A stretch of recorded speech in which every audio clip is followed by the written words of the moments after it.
I think that we've made great presentations, both here in the city and when we've met with the Republican National Convention site selection committee members elsewhere, whether that was Washington or in Boston.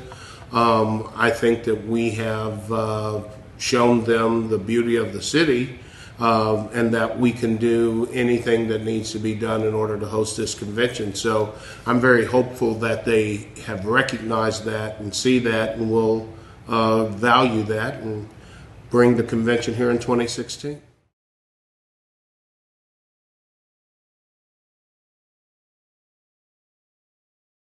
We can always use more hotel rooms. We can use more quality hotel rooms. That's been a need in the city for quite some time. So the answer to that is yes, but building a convention hotel of 800 or 1,000 rooms is a fairly significant financial undertaking.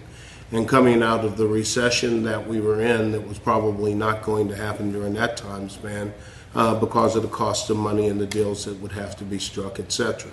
So we're going to expand our hotel stock when and if we have a financing plan that meets with the city's criteria.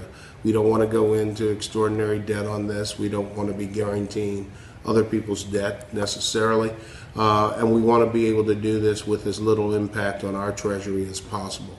So when that deal comes along, then we'll build a new hotel. Until then, we'll probably keep looking.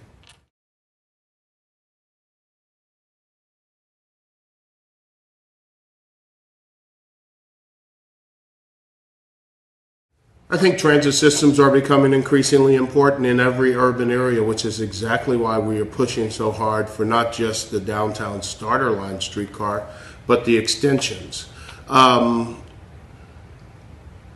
The good news about Kansas City is that it's extremely maneuverable and there are a lot of options. So we can get from point A to point B pretty quickly by vehicle. My preference would be, however, that we expand our rail system so that we can leave more vehicles in garages and people can move around. Plus, it would make and force people to get out of vehicle and walk from block to block to get somewhere.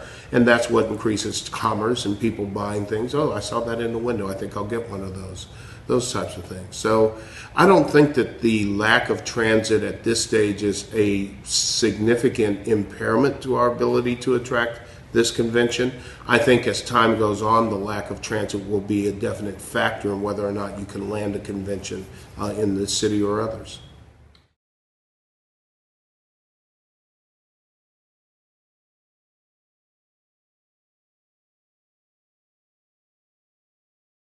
The key priorities in the city are and will probably remain. Education has got to be a priority across the board. To make sure that every kid in this city is reading at third grade level and that beyond that they have access to world-class education, not just an accredited education, because that has a huge impact on poverty and the ability to be employed and crime and all of that. And the other is the end product of poor education over periods of time, and that's crime. We have to address violent crime in this city just like in every other city. And we have to do it in a societal background that basically says just about anybody who wants a gun can get one. That makes it a little more difficult, so we have to be more inventive. But if we can significantly increase the educational quality and options to kids on the one hand, and significantly decrease the crime and violence on the other, then I think that those are the two things that could propel this city to to much greater levels of growth and greatness.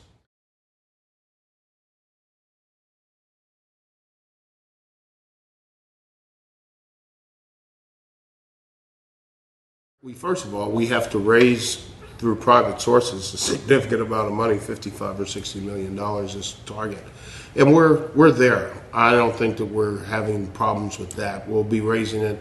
We've raised a huge portion here locally, and we'll raise a huge portion nationally, so that's not the issue. We will get funds from the federal government for security issues to make sure that the security is being provided, and those funds will be used by the responders, ambulance, fire, police departments, both here and in Kansas City, Kansas, and Overland Park, etc., to enhance their security and readiness in order to provide the level of security that the Secret Service will require. So funding is the big issue in these types of things and how you're going to raise the money, but we've already shown that we are more than halfway there. So that's just a matter of continuing to do what we do in terms of fundraising. I'm not sure it's going to be a problem, but I would expect that the overall cost will be everything that we can raise from our private sources. And it's important to remember it's not city or state money. Well, there's some state money, but the private sources are the key things here, and we're looking at about $55 million of that.